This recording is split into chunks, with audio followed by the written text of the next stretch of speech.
3 April 2024ના રોજ તાઇવાનની ધરતી ધ્રુજી ઉઠી. છેલ્લા 25 વર્ષનો સૌથી ભયાનક 7.4ની તીવ્રતાનો ભૂકંપ આવ્યો. 2 કરોડ 30 લાખની ગીચ વસ્તી ધરાવતો આ ટાપુ પળભરમાં તબાહ થઈ શકતો હતો, પણ સત્તાવાર મૃત્યુઆંક ત્યાં કેટલો હતો ખબર છે? માત્ર 18.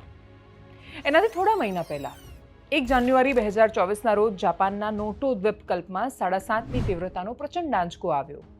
નવા વર્ષની ઉજવણી વચ્ચે પણ ત્યાં જાનહાનિ અત્યંત મર્યાદિત હતી.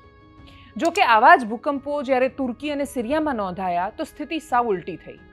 6 ફેબ્રુઆરી 2023 તુર્કી અને સિરિયામાં જ્યાં 7.8 અને 7.7ની તીવ્રતાના 2 આંચકા આવ્યા અને 62,000થી વધુ લોકોએ જીવ ગુમાવ્યા. આ આંકડા દુનિયાને એક મોટો પાઠ ભણાવે છે.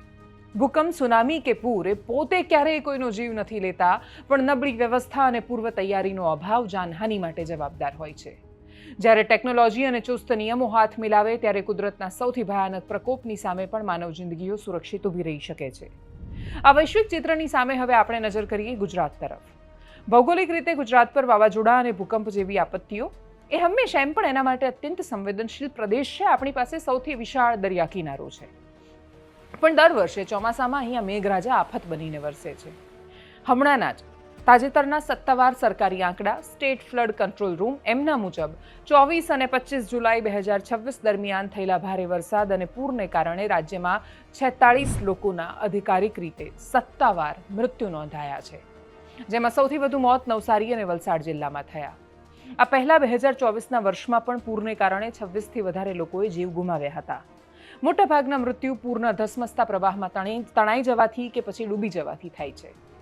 જ્યાં પાણી ભરાયેલું છે અને માણસ ત્યાં ગાડી નાખી અને પછી એ પૂરમાં તણાઈ જાય, અકસ્માતે તણાઈ જાય, ત્યારે એ મૃત્યુ છે આપણે એને ભલે પૂરથી કે આંકડાઓ સાથે સાંકળીએ, પણ એને સરકારી વ્યવસ્થાપનનો અભાવ ન જોઈએ. પણ એ સિવાય જ્યાં અચાનક પાણી ધસી આવ્યું અને મૃત્યુ થયા, એ વ્યવસ્થાપનના અભાવ સાથે જોડાયેલા છે.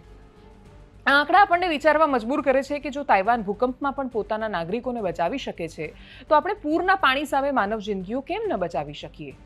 જો કે ગુજરાત આ પડકાર સામે હાથ જોડીને બેસી પણ નથી રહ્યું. આપત્તિના આ જળબંબાકાર દ્રશ્યોની વચ્ચે આપણી પાસે એક મજબૂત રક્ષણનું કવચ પણ છે. Gujarat state disaster response force 2016માં કેન્દ્રીય સંસ્થા NDRFની તર્જ પર રચાયેલી આ ફોર્સ આજે ગુજરાતની સૌથી મોટી આશા બનીને ઉભરી.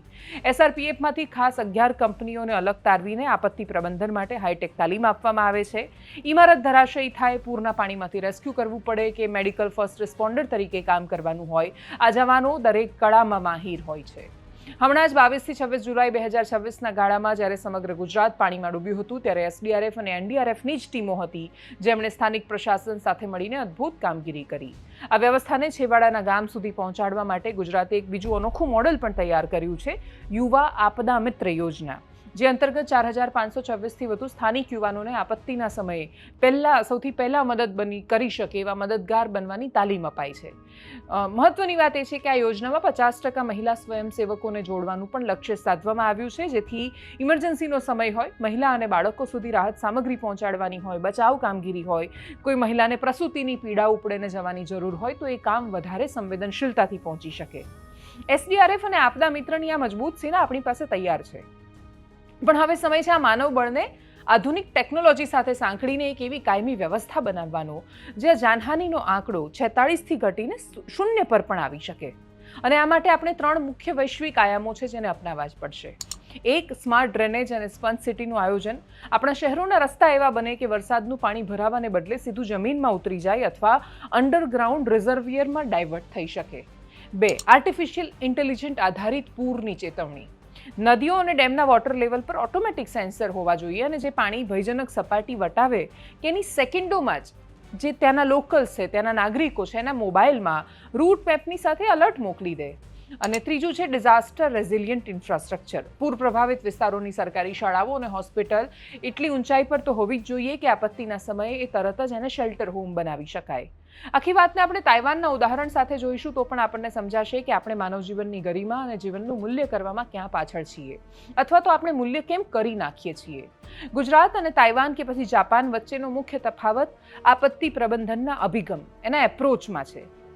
ગુજરાત સરકાર પોતાના પૂર નિયંત્રણ અને જળ સંપત્તિના 13,944 કરોડના બજેટનો મોટો હિસ્સો આપત્તિ આવે એના પછીની રાહત એટલે કે રિએક્ટિવ, જેમ કે પાક નુકસાની માટે 11,000 કરોડનું રાહત પેકેજ હોય, પૂર સંરક્ષણની દિવાલો અને નદીઓમાં પરંપરાગત સિવિલ એન્જિનિયરિંગના કામો પાછળ રૂપિયા વધારે વપરાય છે. બીજી બાજુ તાઇવાન અને જાપાન જેવા દેશ પોતાના વાર્ષિક સરેરાશ 22,000 કરોડથી વધુના આપત્તિ મેનેજમેન્ટના બજેટનો એમનો સિંહ ફાળો, મુખ્ય ફાળો એ આપત્તિ પહેલાંની એડવાન્સ ટેકનોલોજી પ્રોએક્ટિવ પાછળ રોકે છે. ઉદાહરણ તરીકે તાઇવાને પૂરમુક્ત સ્માર્ટ શહેર અને અંડરગ્રાઉન્ડ વોટર ટનલ બનાવવા માટે જ હમણાં 27,270 કરોડ રૂપિયાનું સ્પેશિયલ બજેટ ફાળવ્યું. એ આપત્તિ આવ્યા પછી વળતર આપવાને બદલે આપત્તિ પહેલાં જ જાનહાનિ શૂન્ય થાય એના માટે રડારનો control room, AI sensor, automatic tsunami અને પૂર ગેટ જેવી એડવાન્સ ઇન્ફ્રાસ્ટ્રક્ચરની સિસ્ટમ એમણે ઊભી કરેલી છે. અને પરિણામે ગુજરાતમાં 2026ના માત્ર 2 દિવસના પૂરમાં 46 લોકોના સત્તાવાર મૃત્યુ થાય છે, જ્યારે તાઇવાનમાં 25 વર્ષનો સૌથી ભયાનક 7.4ની તીવ્રતાનો ભૂકંપ આવે અને છતાંય આધુનિક સજ્જતાને કારણે મૃત્યુઆંક માત્ર 18 પર અટકી જાય છે. કુદરતી આપત્તિઓ ક્યારે આવશે તે નક્કી કરવું કદાચ માણસના હાથમાં છે જ નહીં, પણ આપત્તિ સામે પૂર્વ તૈયારી અને અજેય વ્યવસ્થા તંત્ર ઊભું કરવું એ ચોક્કસપણે આપણા હાથમાં છે. જાપાન અને તાઇવાને આ કરીને બતાવ્યું છે. ગુજરાત પણ આ દિશામાં પગલાં ભરી રહ્યું છે, પણ આર્થિક નુકસાનની ભરપાઈ છે તો આપણે ગમે ત્યારે કરી શકીશું. ગુમાવેલો એક પણ માનવ જીવ ક્યારેય પાછો નથી આવી શકતો. આપત્તિની સામે સજ્જતા એ જ સાચી સુરક્ષા છે. ગુજરાત જેવું લાખો કરોડના બજેટવાળું રાજ્ય જ્યારે અમૂલ્ય નાગરિક જીવન ન બચાવી શકે તો એ આપણા માટે દુર્ભાગ્યપૂર્ણ સ્થિતિ છે. અપેક્ષા રાખીએ કે માણસના મૃત્યુ પછી એનું મૂલ્ય નક્કી કરીને આપણે એને વળતર આપીએ, એના કરતાં એ પહેલાં જ અમૂલ્ય જીવનને બચાવતા સંસાધનો પાછળ સરકારનું બજેટ વપરાય. પ્રોજેક્ટ એટલા માટે ન આવે કે ઇન્ફ્રાનો પ્રોજેક્ટ આવશે તો આમાંથી આટલા કરોડની કટકી મળશે. પ્રોજેક્ટ એટલા માટે આવે કેમ કે કટકી કરતાં આખી વ્યવસ્થા આપણે કોરીને ખાઈ ગયા. હવે જરૂર છે એવી સિસ્ટમ બનાવવાની જેમાં સિસ્ટમ શબ્દ એ કોઈના બચાવવા માટે નહીં, સિસ્ટમ એટલા માટે લાગુ થાય કે જેથી માત્ર માણસના નહીં, મૂંગા પશુના અને દરેક વ્યક્તિઓના જીવ માત્રનો આપણે એનો બચાવ કરી શકીએ. કોઈના મૃત્યુ પછી વળતર આપીને શું કરીશું? માનવ જીવન બચાવવાનો પ્રયત્ન કેમ ન થાય? નમસ્કાર.